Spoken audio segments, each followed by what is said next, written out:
want you to hit me as hard as you can. One of the most interesting projects to emerge from COVID-19 has got to be Rocky vs. Drago, Sylvester Stallone's 35th anniversary director's cut of Rocky IV. While beloved by fans, Rocky IV has always been seen by many as kind of comic book-like, the fantasy compared to the realism of the early Rocky films, or indeed the ones that followed it, including the Creed series.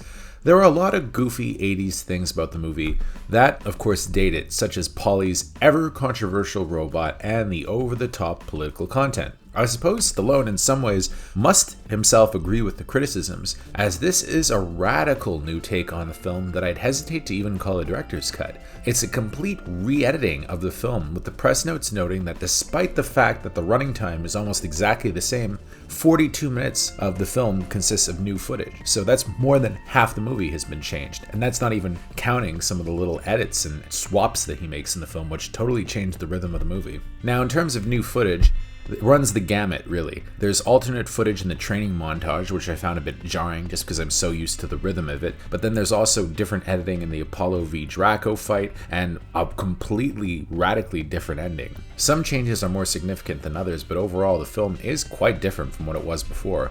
Most notably, it's a lot less fantasy-driven than the original. The movie now starts with an extended recap of Rocky III, complete with an excised song from the Rocky IV soundtrack, Sweetest Victory by Touch, which, of course, ended up on the CD but was never in the film.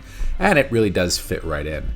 From there, it goes directly to Apollo in the pool with his dog, seeing Drago and the Soviet Union's challenge to Rocky on TV. Everything involving Paulie's birthday, including the robot, and then Adrian's anniversary surprise are gone. In fact, there's a lot less footage with the family in this version, although Adrian has a couple of really strong scenes that were cut originally. All of this really keeps the focus of the first half hour of the film tight on Rocky and Apollo's relationship, with alternate scenes being used to show Apollo asking Rocky to back him up on his fight with Drago. And of course, Rocky tries his best to talk him out of it, but especially Adrian. There's that scene in the theatrical cut of Rocky IV where Adrian kind of gets up and goes to the kitchen because she's upset. Here, Rocky actually follows her to the kitchen and she discusses with him how foolish she thinks Apollo is being and how she really hopes that he doesn't hurt himself.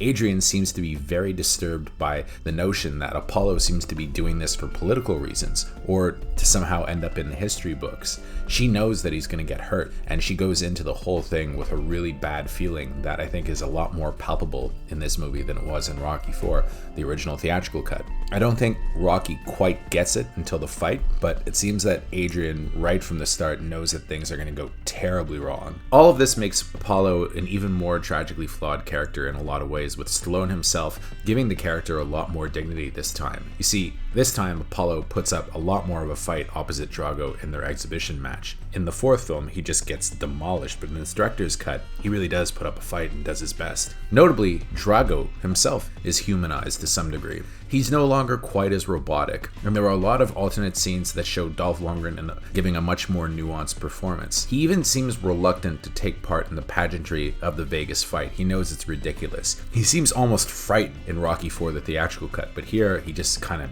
knows that this is a disaster and that it's not really what he's into. He fights for himself, not for the Soviet Union, and I think that that aspect of the film comes through a lot more strongly in the director's cut. The second half of the film is a little bit more familiar, with Stallone hanging on to a lot of the Vince DiCola score, although some much better Bill Conti cues have been subbed in for a few important scenes, including Apollo's funeral, which always had really weird music the first time. And of course, he keeps all of the famous montages, which include those classic songs such as Robert Tepper's No Easy Way Out, John Cafferty's Hearts on Fire, and of course the Vince DiCola training montage, plus Burning Heart by Survivor. All of that stuff is left intact. It's still not that different of a movie, with the MTV editing having more or less been left alone, but then there are some really weird, smaller changes that he makes to the training montage in particular, where he subs out alternate takes, and it kind of throws off the rhythm only because I'm so used to the way it was. I mean, I've probably seen that training montage about 1,000 times. You get to know it so well that even the slightest change is completely jarring to the audience. And I think that it's kind of Stallone's way of keeping the audience on their toes, It all comes down to whether or not this is a better film than Rocky IV, the director's cut. And for me, it's pretty much impossible to say. As flawed as the theatrical cut of Rocky IV is, I still love it. I grew up with it. I've been watching it since I was even cognizant of the fact that I was watching a movie. So it's hard for me to be, critical and realistic about that movie. I do think it's dated and I think it's silly in a lot of ways. And I'll give the director's cut this. It's definitely not silly. Stallone has turned it into a much, much more serious film. And there are parts of the director's cut, I think, that actually work a lot better than the theatrical cut. I especially like the new ending.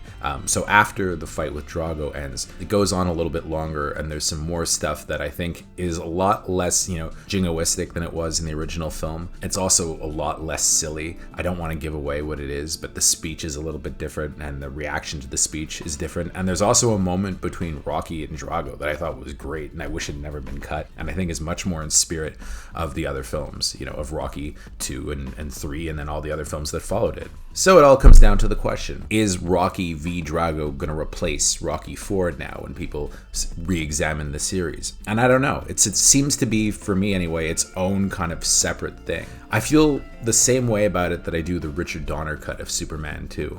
I don't know that it necessarily replaces Superman 2, the theatrical cut. That's definitely the version that I remember the most. But, I also return now and then to the Donner cut because I think even though it's imperfect, it's definitely a lot closer to what Richard Donner himself intended, and it's not as much of a mess as the Lester cut. But then again, is it exactly Superman 2? I don't know if I can actually say. So with Rocky IV, it's a little different because it's the writer and the director of the original film going back and, recutting a movie that he already had pretty much carte blanche over. But it really is different now because Stallone, 35 years later, is a much different filmmaker. I think he's a lot lower key and a lot grittier.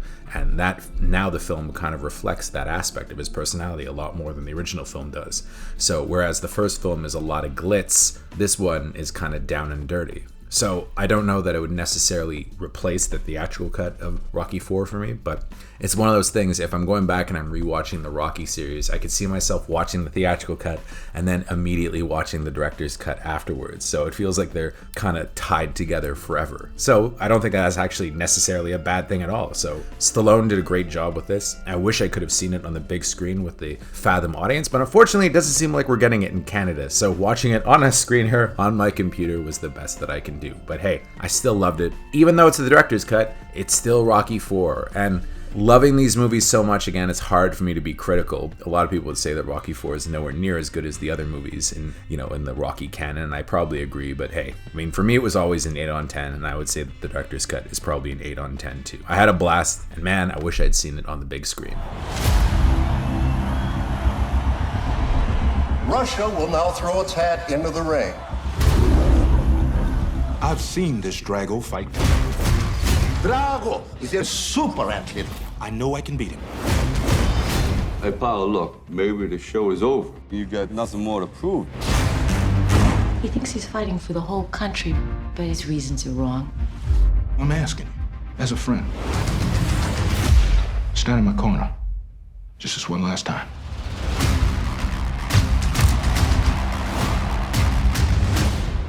I did not come here to lose.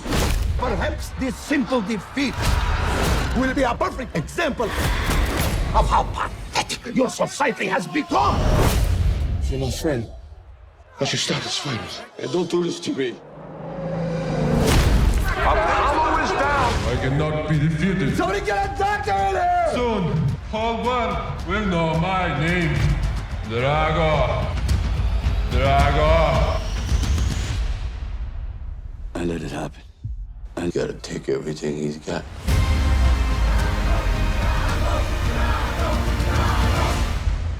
He's had one professional fight, and one man is dead. It's suicide!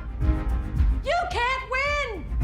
There's gonna be a time when you're gonna have to do things that other people don't think are right, but they're gonna be right for you. You gotta do what you gotta do. Has the fight been set yet? It's in Russian. Are you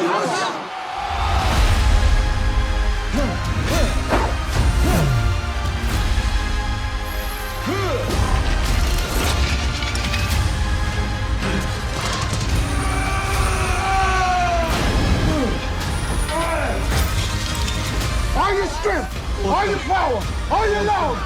everything you've got! You know what to do. Do it.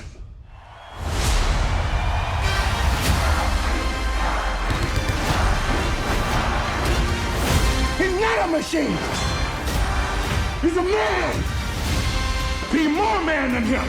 I must break you. Rocky is in serious trouble! Breathe. Don't be scared. Get up, you son of a bitch! All those